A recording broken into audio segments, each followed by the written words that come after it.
Bienvenido a Entusiasta, un podcast de Ilan Katz-Mayo.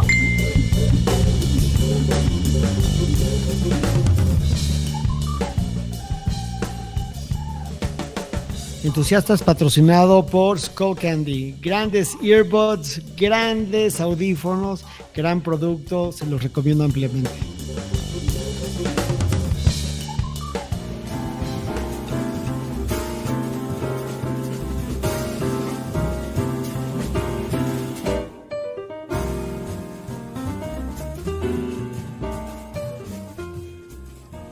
Hola, yo soy Ilan Katz-Mayo, abogado de profesión y entusiasta por vocación.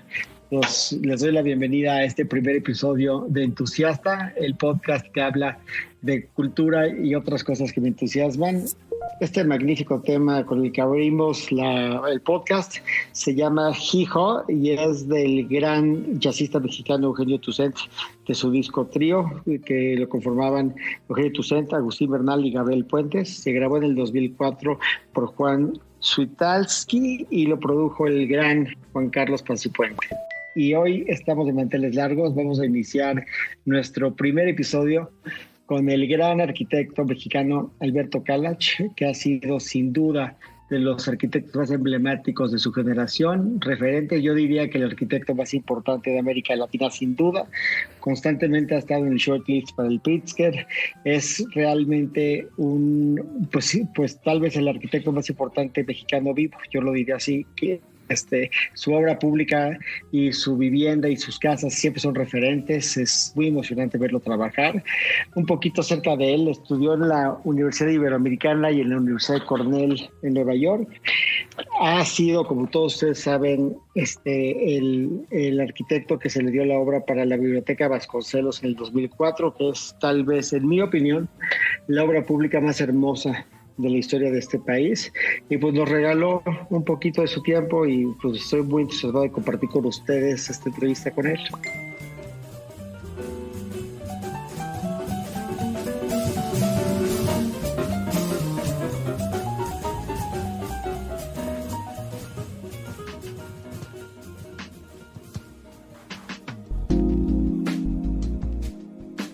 Alberto, querido, ya di tu currículum en un audio separado, entonces no es necesario presentarte, aunque tú sin duda no necesitas presentación alguna porque eres probablemente el arquitecto más brillante de tu generación a nivel mundial. Entonces, y aparte eres mi amigo, cosa que me honra el doble. Ya, eso sí, lo otro no sé.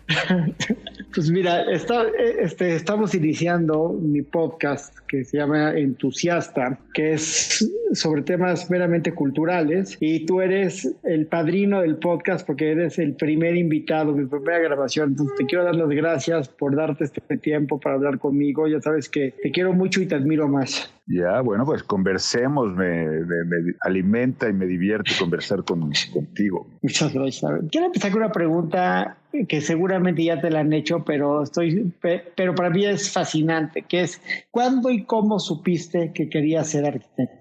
Bueno, sí me la han hecho y últimamente respondo siempre lo mismo. Creo que no me lo inventé, creo que sí es una memoria. La primera es unas vacaciones de verano, mis padres compraron una enciclopedia nuevecita y yo me propuse hojear todos los tomos. Desde luego no leerlos, pero sí hojearlos. Y en el tomo, en la letra A, llegué a la palabra arquitectura y me topé con 3 imágenes que me quedaron grabadas. Una es la Casa de la Cascada de Frank Lloyd Wright.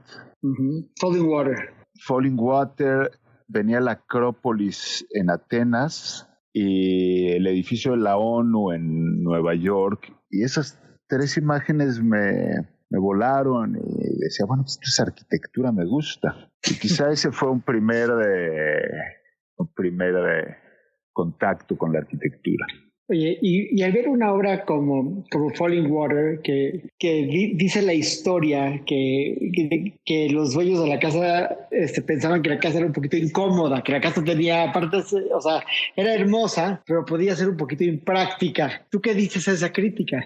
Pues yo he estado ahí, no me pareció incómoda, me parece inusual y quizá los dueños pues esperaban, esperaban otra cosa. Claro. De hecho, el Mr. Kaufman, su terreno estaba frente a la cascada y el arquitecto puso la casa encima de la cascada. Fue hay incluso un libro donde aparecen toda la correspondencia, cartas, unas muy lindas y amables y otras brutales. Fue una relación muy intensa. Entonces la casa no es incómoda, no es impráctica, simplemente es diferente, pero nosotros nos adaptamos a todo, ¿no es cierto? Totalmente de acuerdo. Y yo te preguntaría, ¿qué tan importante es el cliente para el arquitecto? Bueno, pues es, digamos, muy importante. Es quizá una analogía fácil sería el cliente hace el guión y la producción y el arquitecto medio dirige, medio aterriza las ideas del cliente, pero finalmente son sus ideas, es su iniciativa, él es el motor y el arquitecto pues trata de resolver. Entonces el cliente es tan importante como el arquitecto. Pero una gran obra es el producto de un gran cliente probablemente, con un gran arquitecto, pero un gran cliente es fundamental para empujar esas fronteras, ¿no? Es fundamental. Y es, como te digo, es el inicio, es el motivador, el motor, el que se le ocurre la idea, oye, quiero hacer aquí un edificio y quiero que este edificio represente a esta empresa o represente un gobierno o represente, no sé, ahí ya hay una semilla y en fin, ¿no? Y yo te preguntaría, como arquitecto y como cliente, o sea, a nivel valor, ¿qué valoras más? ¿El buen gusto o el valor? O sea, el courage, ¿no? Agallas. ¿Qué es más importante?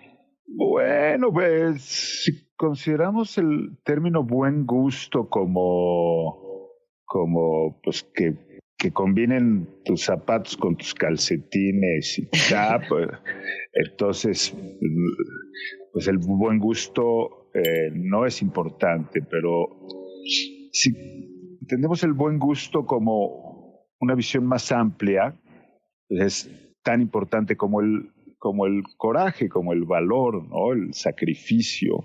De hecho, me recuerdo el teórico inglés siglo XIX, el John Ruskin, escribió un tratado de arquitectura que se llaman Las 7 lámparas de la arquitectura. Y la primera lámpara se refiere a ella como la lámpara del sacrificio. Entonces, no hay una gran obra, no hay una obra extraordinaria de arquitectura si no hay de por medio un sacrificio. Sea sacrificio humano, te recuerdas que los romanos metían un niño en la cimentación del edificio antes de colar las zapatas, ¿no? No lo sabía, qué interesante. Hay un pero hay un sacrificio, hay un esfuerzo. En las grandes obras siempre hay accidentes, se muere gente, pasan mil cosas. La Torre de Babel está en la Biblia. La Torre de Babel, se divorcian parejas, se dilapidan capitales. Ahí está Dos Bocas, ¿no? Por ejemplo. Claro. Y se encuentran personalidades. Verdad, cierto. Tú, si yo te tuviera que preguntar, ¿de dónde sacas hoy, después de tantos años haciendo obra tan importante, de dónde sacas tú la inspiración? ¿De qué me contestarías? ¿Cuál es la fuente de tu inspiración? ¿Dónde está tu musa? Bueno, ¿cómo te diré? Pues yo creo que realmente involucrarse con el problema.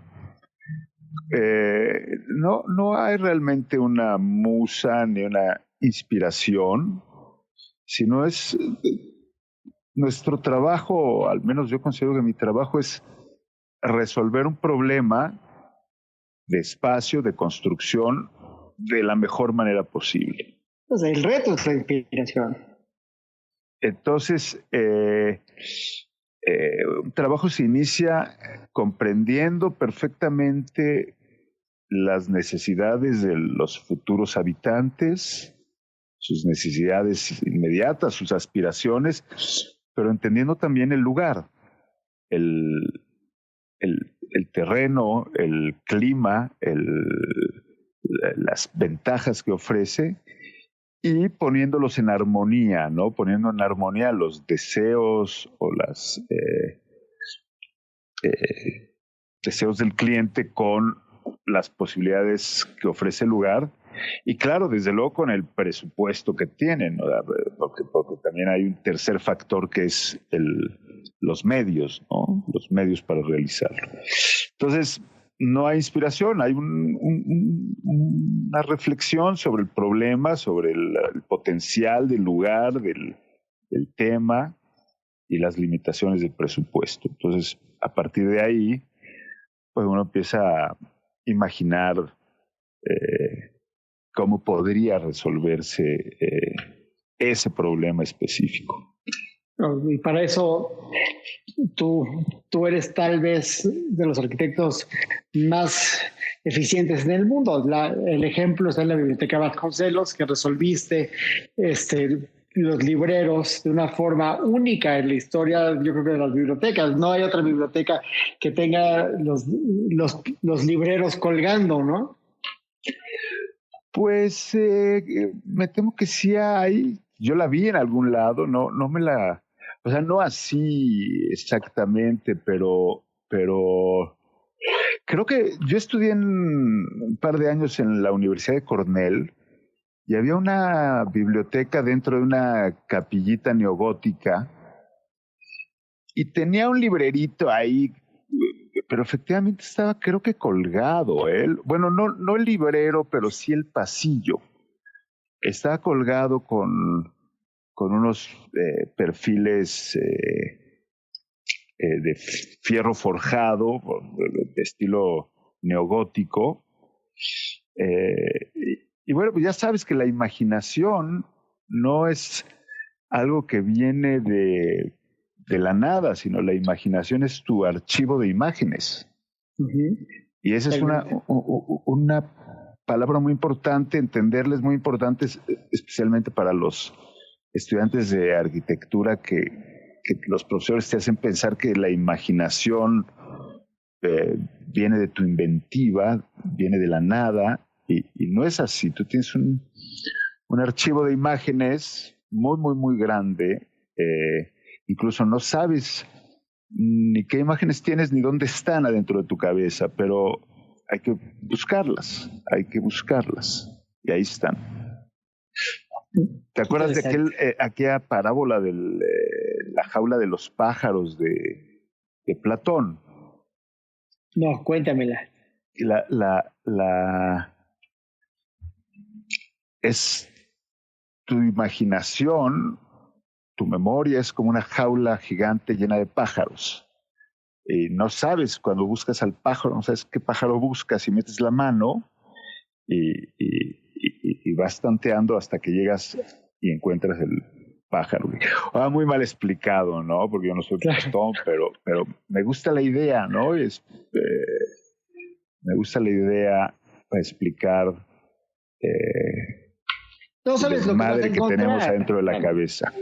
Pero lo entiendo, o sea, cuando el escultor tiene un bloque de piedra enfrente, tiene idea de lo que quiere hacer, pero no sabe lo que va a hacer porque va a estar limitado por la misma piedra y por su capacidad y por el clima y el tiempo y por todo lo que hay. O sea, uno propone, pero pues Dios dispone, ¿no? Pero probablemente hay un tema, probablemente cuando Miguel Ángel esculpe el David, él dice, voy a hacer al David. Y conoce otros ejemplos de esculturas de David que han hecho otros artistas. Entonces él dice, sí, pero lo voy a hacer más grande, lo voy a hacer más robusto, porque aunque Biblia dice que era flaquito y tal, yo creo que tiene que ser un superhombre. Un Adonis. Un Adonis. Y entonces y supongo que hizo bocetos, obviamente hizo bocetos para ir fijando en su imaginación, o sea, esos bocetos que salen de su imaginación van fijando una forma. Y una vez que tiene la forma, bueno, está cabrón esculpir en mármol, ¿va? Bueno, pero hay un proceso, De acuerdo. Pero fíjate, cuando hablas de la referencia, dices, Miguel Ángel tenía una referencia, ¿no? Yo sigo pensando hoy una cosa que me dijo un amigo hace muchos años, que la Mona Lisa de Picasso, pues la versión de Picasso, para él es mucho más interesante que la Mona Lisa de Da Vinci, ¿no? No porque sea una mejor o una peor obra, sino porque el reto de hacer de que Picasso pinte a la Mona Lisa o a las Meninas, es un reto muy distinto a hacer una obra maestra que se reconozca como masterpiece, ¿no? O sea, el trabajar sobre una idea y hacerla propia es tal vez mucho más interesante. Pero es una constante en el arte. Todos los artistas retoman temas o escenas de otros artistas. Y el artista original, inicial, pues lo retomó de un pasaje de la Biblia o de un... Totalmente. Es decir, es algo que se le va dando vueltas, ¿no? O sea, totalmente. Decía Luis incluso en la música...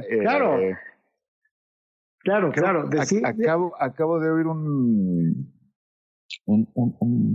disco de un compositor contemporáneo, Max Richter, que toca... Me encanta. Toca las 4 estaciones de Vivaldi, de nuevo. Y bastante apegadas a la estructura de Vivaldi, pero con otra... Pero lo hace propio. Lo hace propio, exacto. Y en el arte es constante reinterpretar, no puedes partir de cero, partes de algo. Estás escuchando Entusiasta, el podcast de Ilan Katz-Mayo. Decía Elvis Costello que solamente hay 3 canciones, ¿no? Dice, yo te amo a ti. La 2 es, yo te amo a ti y tú me amas a mí. Y la tercera es, yo creo en algo. Y esas son las 3 canciones. No hay más. Esos son los 3 temas, ¿no? Es muy interesante. Sí, eso dice que se pueden reducir los temas a, no sé si sean 3 o 30, pero pues sí. De acuerdo. Es cuestión de enfoques.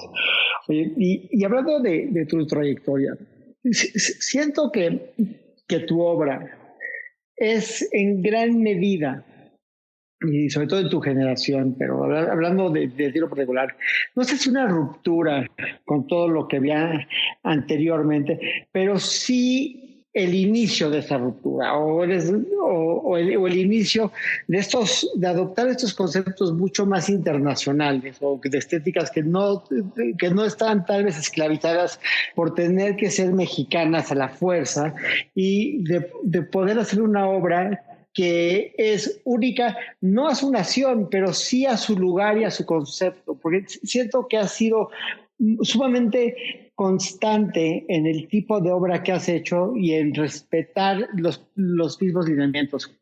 En otras palabras te pregunto, ¿cuál es tu filosofía en la arquitectura? O sea, si yo te voy a decir, ¿tú de qué te tratas? ¿De qué se trata el arquitecto Caracho?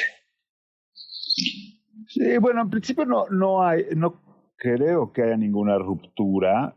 Hay una continuidad y hay una referencia a infinidad de arquitectos. La lista es muy, muy, muy larga y no la tengo ni clara porque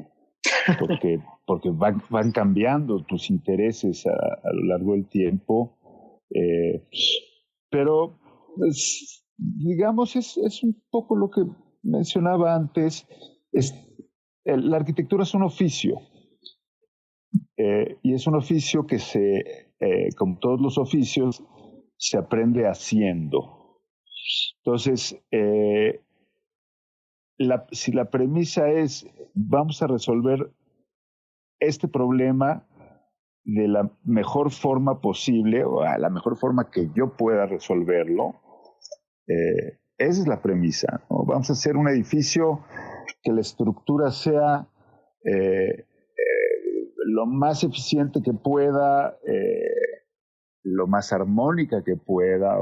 Desde luego nuestras herramientas, la geometría, las proporciones, todo eso existe y son tus herramientas, pero tú lo que quieres es resolver un problema de la mejor manera posible y a partir de ahí, pues, construir no solo un espacio, sino una secuencia espacial, que es algo que la secuencia para muchos arquitectos no existe, ¿no? Porque ellos imaginan un espacio, una foto y punto, ¿no? Pero yo diría que yo diría de esencia que tú eres como enemigo del adorno. O sea, tú no quieres nada que no necesite la obra. En las paredes, el librero va donde se ocupa un librero y punto. No estás llenando las casas o los espacios de ideas, de cosas que no son esenciales para la vida del habitante de esa casa. ¿Verdad? Bueno, porque también sí podríamos poner dentro de la filosofía que la arquitectura debe ser esencial, que no hay que tener más cosas de las que necesitas. O sea, son cosas que se extienden a todos los ámbitos de la vida, es ¿no? No solo la arquitectura. Que probablemente una persona pueda vivir placenteramente en una casita de 30 metros cuadrados y una familia en una de 100. O sea, sí, el dispendio, pues, vivimos, quizás ese es el centro de la tragedia humana hoy en día, ¿no? El dispendio. Sí, el exceso en la escala. El exceso en todo, ¿no? Tienes 10 pares de zapatos, tienes 20 pantalones, pero ¿para qué tantos? O sea, no hay motivo, ¿no? O sea, hay razón, pero no hay motivo, estoy de acuerdo. Inclusive yo te diría que uno de los problemas que yo veo en las casas, hablando del espacio, cuando la escala está fuera de proporción, es que no se usa muchísimo de la casa, o si se usa la casa, la gente no se ve.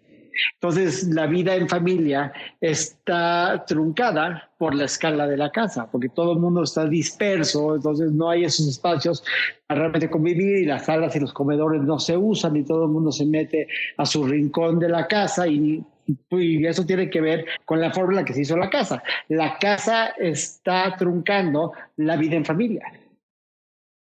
Cierto, y también cuando la casa es muy pequeña y muy asfixiante, pues también jode la vida de la familia, porque tenían todos peleados por usar el baño, por sentarse hacer la tarea en la única mesa que hay en la casa.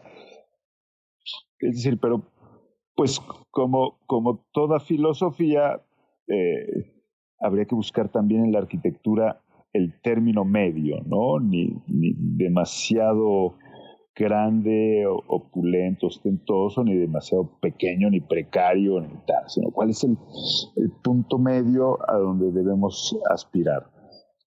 Todo de acuerdo. Decían los romanos, el veneno está en la dosis, ¿no? Yo diría, la perfección está en la escala. Exacto, sí. ¿No? El veneno está en la dosis, exacto.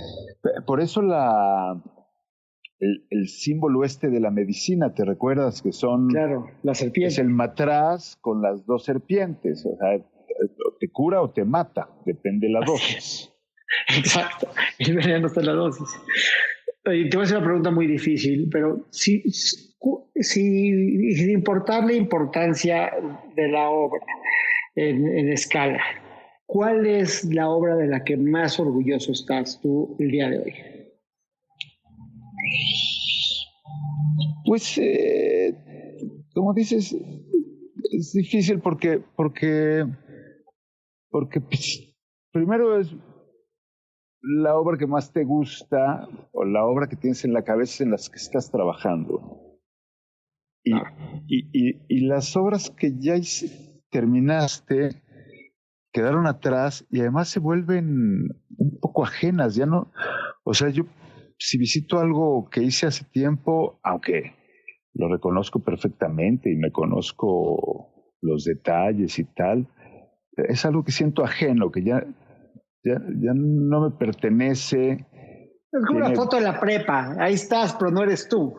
Sí, exacto, sí, te reconoces, pero no eres tú, y bueno, pues puedes tener afecto por ese muchacho de la foto, pero pues no. No eres tú, ya no eres tú. Exacto, sí.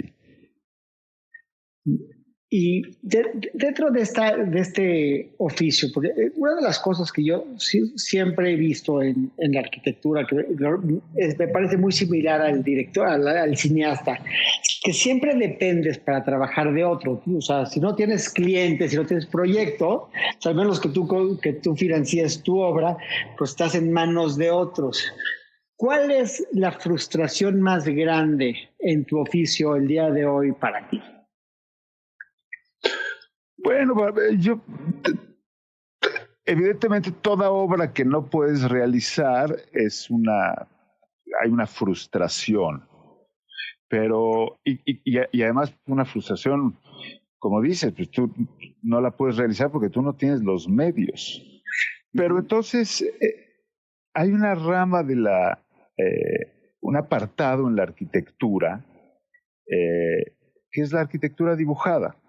Uh-huh. Y la arquitectura dibujada y la arquitectura en maquetas, y entonces no necesitas dinero para hacerla, ni necesitas que nadie te lo encargue, la puedes hacer tú mismo. Entonces para combatir la frustración, pues siempre puedes realizar tus proyectos fantásticos en un pedazo de papel, o muchas veces que hemos perdido el concurso para un proyecto, pues digo, ahora vamos a hacer la maqueta, pero la vamos a hacer gigantesca. Y entonces tengo una colección de maquetas, más de 500 maquetas, y entonces pues, con eso combates un poco esa frustración. Dices, bueno, no existe escala 1:1, pero aquí la tengo 100 veces más pequeña y la tengo en mi casa, ¿no? En mi oficina. Pero ¿qué te gustaría hacer? O aquel proyecto que nadie nunca te va a encargar, pues lo puedes dibujar por tu cuenta, y creo que es una forma de combatir la frustración, trabajar por cuenta propia. ¿Y cuál es la obra que más te gustaría hacer hoy? O sea, una escuela o una estación del metro. ¿Qué es esta obra que tienes en la cabeza que no has podido realizar, que te encantaría hacer? Un planeta. Un planeta. Y lo he discutido con muchos amigos, con mi hijo que tiene una mente científica y tal. Entonces, tengo ya la idea, pero no sé cómo construirla. O sea, aunque claro, no la vas a construir, pero ¿cuál sería el método? Porque lo armas en el espacio, lo llevas por partes, o es redondo, estoy trabajando es plano. Sí, un planeta que tampoco esté muy lejos, puede ser como un pequeño asteroide girando alrededor de la Tierra. Me recuerda no sé si viste el documental sobre la película de Jodorowsky, sobre Dune, que ahora que va a salir la película creo que está muy en boga, pero este cuate hizo todo un mundo, ¿no? En el espacio, maravilloso, y la película no puede ser tan fenomenal como el concepto del planeta, ¿no? Todo lo que hizo alrededor de esto es mucho más interesante que tal vez la narrativa de buenos contra malos, la lucha, de esta historia shakespeariana. Lo que es interesante es, ¿qué te imaginaste que iba a haber ahí?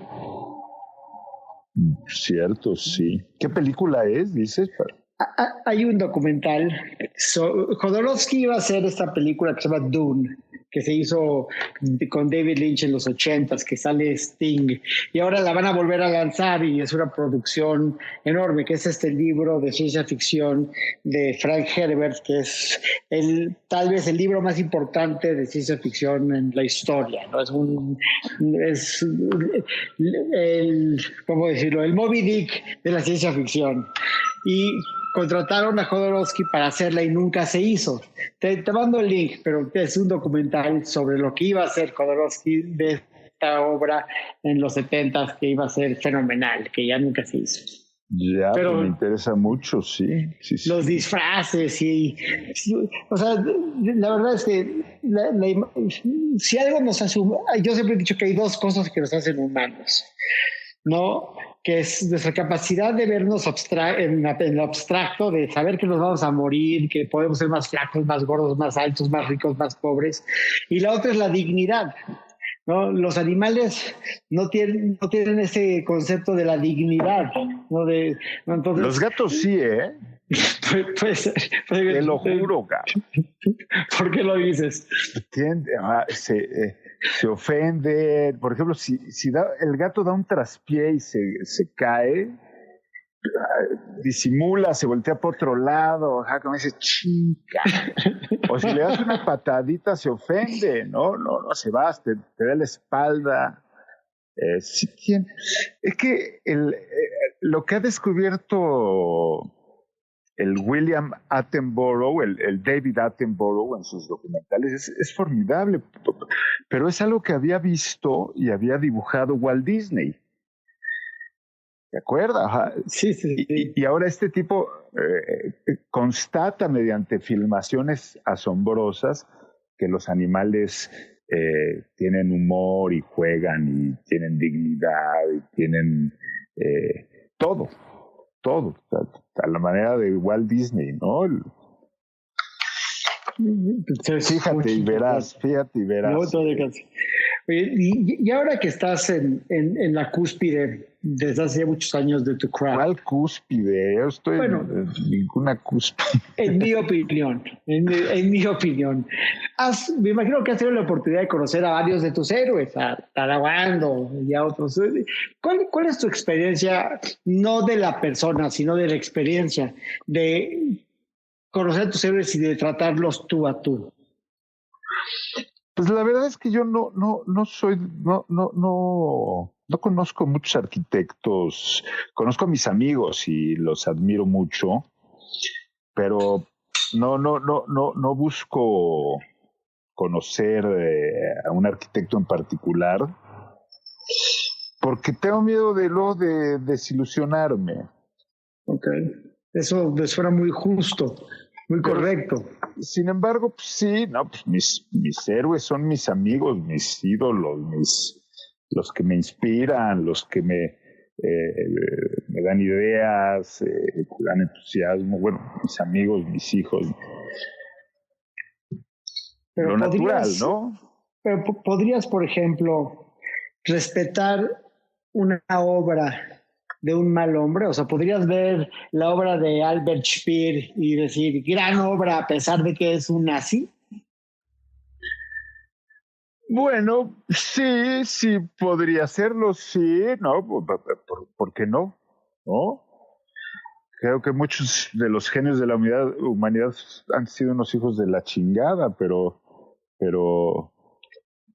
tú tienes capacidad de discernir y valorar que está bien y que no lo está. Y la obra sin el hombre, es como en este movimiento de Me Too, ¿no? Que de repente me siento culpable de que me gusta Woody Allen. No me puede dejar de gustar las películas de Woody Allen. Eso no quiero decir que está bien las cosas de las que acusan a Woody Allen, pero tengo que separar al hombre de la obra, porque si no, la riqueza humana se va a ver sumamente limitada. Pero yo creo que Woody Allen es al único que no lo pueden acusar, porque él, o sea, es el tipo más franco y abierto y ha tocado el tema desde siempre. No es que haga cosas escondidas, cabrón. Siempre ha sido un degenerado genial. Pero hay una disyuntiva entre la acusación de que abusó sexualmente de su hija y que él siempre ha rechazado y esa acusación, y hay una disyuntiva. Entiendo que hay presunción de inocencia, pero la disyuntiva de decir, pues este cuate parecería que en los 90 abusó sexualmente a su hija y aparte después se casó con la hija de su esposa y no, eso, pues cada quien, como decía Woody Allen, el corazón quiere lo que el corazón quiere. Entiendo que se haya casado con la que se casó, pero estas otras acusaciones son acusaciones que manchan la imagen de un gran artista que todos admiramos, a pesar de que ha sido brutalmente franco y honesto en aspectos de su neurosis, ¿no? Sí, bueno, pues hay que quedarse desde luego, o sea, como todo, te quedas con una parte del... Puedes admirar algunos aspectos de un país y aborrecer otros, ¿no? Si tuvieras que contratar a un arquitecto, el que sea, vivo o muerto, para hacer tu casa en la ciudad que tú quisieras, ¿a quién contratarías? Pues depende de dónde va a estar situada la casa. Ok, pero dime dónde la vas a situar. No tengo idea, pero... no tengo idea. Y además como que y hay tantos arquitectos vivos que ya no los conozco, cabrón. Yo solo conozco a los muertos. Y a unos cuantos vivos, ¿no? Pero creo que hay un boom interesante de arquitectura en el mundo. Yo manejas por la calle y ves obras muy buenas y no sabes de quién son, y hay muchos arquitectos jóvenes que están haciendo un gran trabajo. Por lo tanto, no sabría quién contratar. Habría que hacer una investigación y enfocar qué es lo que quieres, ¿no? ¿Qué tipo de casa quieres? Te voy a cambiar la pregunta. Si tuvieras que escoger que te haga una casa a ti mañana, ¿Louis Kahn o Barragán? ¿Quién te la va a hacer de esos dos? Bueno, pues no sé. Me haría 2 casas. ¿Una con Louis Kahn y otra con Barragán? Que tiene unas casitas en Louis Kahn, una casita en particular que es una joya, no me recuerdo el nombre, la debes conocer, que son como 2 prismas casi intersectados, mucha madera, un núcleo de piedra, muy linda, ¿no? Y, seguro. Y Barragán no sabía hacer casas chiquitas, todas sus casas son como son como del siglo Louis Kahn, contrataría a Louis Kahn. Aunque adoro a Barragán, pero sí, creo que entendería mejor una casa para mí, que es una casa pequeñita. Barragán nunca le he visto nada pequeñito. ¿Y por qué tendrías una casa pequeñita? Porque creo que si todos tuviéramos casas pequeñitas, digamos, si tuviéramos casas de la mitad de tamaño, las ciudades medirían la mitad, por ejemplo. Claro. El impacto al medio ambiente sería de la mitad. Los trayectos para recorrer la casa o la ciudad serían de la mitad, ¿no? Entonces, es una buena razón, ¿no? Sin duda, sin duda. Alberto, no sabes cómo te agradezco este tiempo que nos has regalado. Soy un gran admirador de tu trayectoria, de tu obra y de tu talento, y más del amigo y del gran ser humano que eres, ¿eh?